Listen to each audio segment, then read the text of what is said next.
My name is Vincent. Last time you see me, dude, last posting I did 230 pounds. Barely got 46 reps. 230. I broke Larry Allen's 225. Today, I'm just working out. I just did a whole bunch of heavy sets. I'm coming back. I worked a ton of heavy sets, a lot of volume, but I'm doing pause sets for people out there who are always complaining that some lifters don't pause, they don't fully extend. I'm going to endeavor to do that, just see how many I could do. It is true that to a point, if you get used to extending me, it's a little easier if I extend and lock out and pause. If I pause down here, I get a bit of relax. But if I'm not used to it, your body gets used to too many things and it gets easy, and then you quit making progress. So the way I like to train is sometimes I do pauses with full extensions, pauses on the bottom, pauses at the top with full extensions. Sometimes I pause on the bottom. I don't pause on the top, but I'll do full extensions. Sometimes I'll bounce the heck out of it doing full extensions, no pausing, just bouncing. Ballistic. Sometimes won't go all the way down. I'll go all the way up and pause. I just mix it up. It's training. Because the one thing the body does, it'll quit growing if it becomes too familiar with an exercise. So basically, my bench will not make any progress if I don't include pause sets or full extensions, nor will I make that good of progress if I don't do the ballistics, because sometimes you got to go fast and sloppy, and it's brutal and intense, and you know, some people call it cheating, but to me, if you could call it cheating, if it helps me build up my performance in the strictest of ways, then you know, you'd be a fool not to utilize it. So here we go. Come on now. Pause.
Now, obviously, if I was fresh with pauses, I'm not in such a shape as to getting that I'd be able right now come back from a long-term injury and being as old as I am. I'm not in shape now. Within a couple months I will be. I just did 30-some reps. You could count them. I'll count them before I video and post a number on there for people who can't count. But basically these are pauses and they go up. Now, sometimes what I do, that's 230 pounds, and I did that after, let's see, I start with the 10 pounds, do a lot of reps, go up 10-pound increments, because I'm still rehabilitating. So I'll go 10, 20, 30, 40, lots of reps, 50, 60, 70, 80, 90, 100 pounds, 110, 20, you know, keep on going. So I did a crap load of sets. One of my sets was 170 pounds for like 200 reps. Almost 200, it was just shy of that. I wasn't doing those strict with pauses. I was really sloppy form, just to build up the ATP, to stimulate the efficiency of the mitochondria. Now I just did pauses on those, and if I come in fresh, I probably could have got, with pauses, probably could have got 40 or more with pauses, if I came in fresh, warmed up just right. Now what I like to do sometimes I like to go to a weight, regardless of what the weight is, and if I'm targeting a certain rep range, I like to do first, take that weight, bounce the hell out of it, go as fast as I can, because I'm trying to develop as much torque and speed and power as I can, and I'll just count those reps, go as fast as I can. Then what I'll do after a rest, I'll stay at the same weight, and I'll do pause reps, which of course are harder.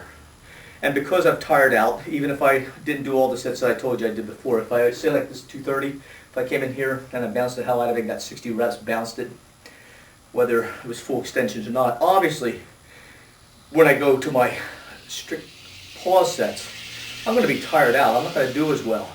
Now, again, pause sets are harder. I have never had the same strength, but things being equal, I've never been able to do the same number of reps of pause and full extensions as I could bouncing and full extensions. Never. Me, there's roughly a 20 to 25 pound, on average a 20 pound lag behind for my pause reps. So let's say if I do 50 reps with say 200 pounds. I will roughly, to equal that rep range, generally I have to drop about 20 pounds. The most I've ever had to drop to equal the rep range is 30, the most ever. That's why I don't believe in bench shirts, and I think people should go to meets and bounce the hell out of the weight, because nobody's going to bounce 300 pounds more. You see these guys with bench shirts, they bench 700 raw, don't want to take anything away from them, that's what they're doing, they're strong. But there's something really wrong when a guy who benches 700 raw could put on a shirt and do 50% more, 350 pounds. Really? So that's why I say get rid of the shirts. You know, allow a person to touch and go or even bounce the hell out of it so long as he keeps his butt down. And count that as a bench. Because quite frankly, any shirt or thing that gives you 350 pounds more, you're really going to say that's okay if he pauses? When you take a guy who's raw and he bounces like 50 pounds more? Doesn't make sense. Anyways, all things being equal, bounce, bounce.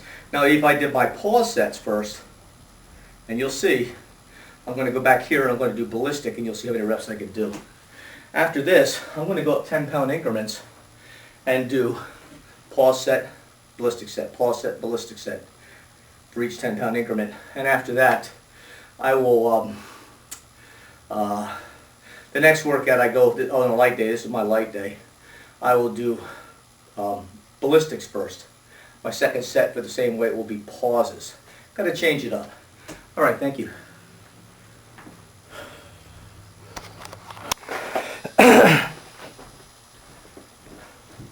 Okay, as I said, this is the 230. I'm going to see how many I could do ballistic after doing that grueling pulse set. Oh, just for your information, FYI, right before this, there's a big hoopla about everybody wanting to see that NFL record 225 and so forth. So I showed earlier videos where I've done high reps, I mean really high reps, pound for pound far better than what any NFL football player are doing.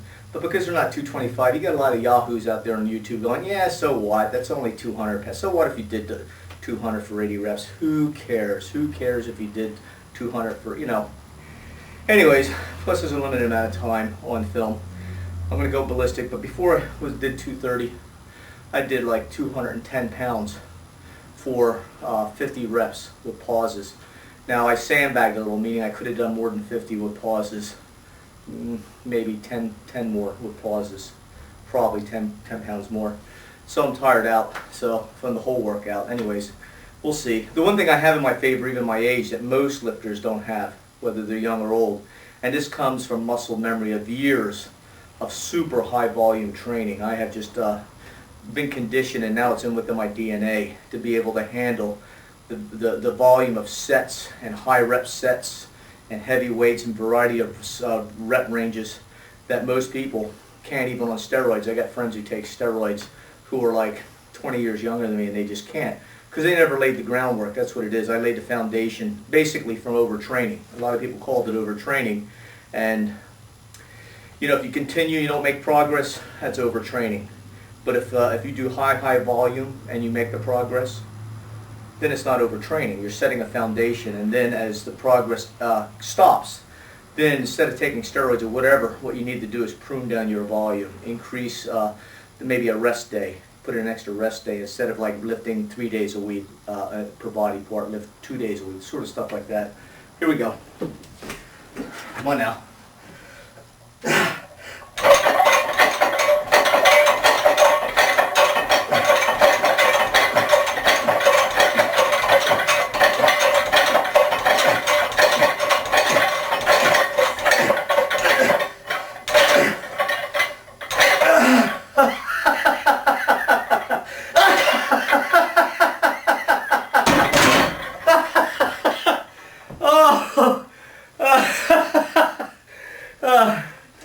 only 22, I think. See, that's how tired I am. Normally, well, obviously, normally I could do better than that. You know, I did 30 with pauses, but now I just did 22, running out of ATP. But I'm still going to go up 10-pound increments. I'm not going to rep out. I won't go under 4 to 6 reps. Thanks.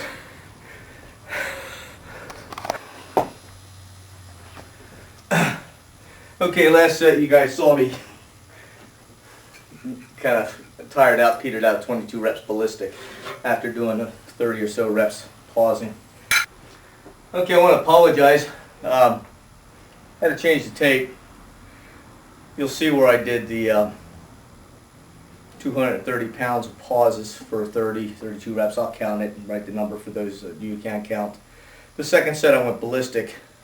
Now generally if I'm fresh, today I just must have run out of ATP. Generally, if I do pauses first and then I go ballistic, I get generally equal or do a little bit better on the pauses. Today I did like 8 or more reps less, which is pathetic for me. Then I went and I thought I was filming at 240 pounds. I did pause reps. And you want to talk about a huge drop. I went from like 230 pausing, 230 at 30 or so reps, and then ballistic at 230 for a miserable 22 reps. Then I went to 240, which you won't see, for pauses. And it was funny. I nearly, well, I couldn't hardly get the bar off my chest. I was counting for you each rep, which takes something down my focus and so forth, but not that much. And boom, only did 10. So now this is 240 again, and I'm going to go ballistic. Then after that I'll go to 250, and since this is a fresh tape, you'll see how miserable, how much I've lost during this whole long workout. Okay, here goes. I'm going to count. No, I'm not going to count. It's ballistic. You count. Okay.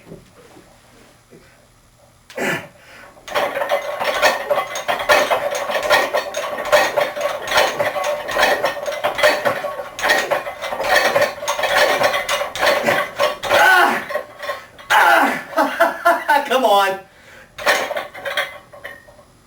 Oh, 15. Well, all you guys who work out, you're all aware of the ATP situation. How many of you have lifted, whether you're doing pauses, ballistic, and you're so easy, you're going so fast, and you're right up to the 15, let's say 15 reps, and you're going, man, I'm so strong. I'm going to do double this. And then next thing you know, 19. That's how it goes. That's how it rolls. Okay, take a little breather. I'm going to go back and do 250. See it, I told you about it. I'll redeem myself if I manage to get 10 pause reps at this, 250. Not 230, 10 reps at 240. You didn't see that. You saw me do 15 ballistic with 240. It's 250. Do pause reps. I'll count them. Nah, you guys count them. I'm going to concentrate on pausing at the bottom, doing full extension. Okay.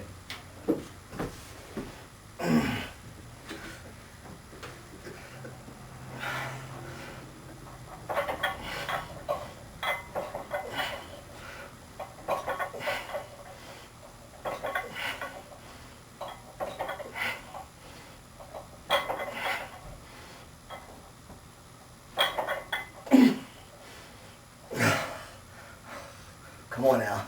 Come on. Drive it up.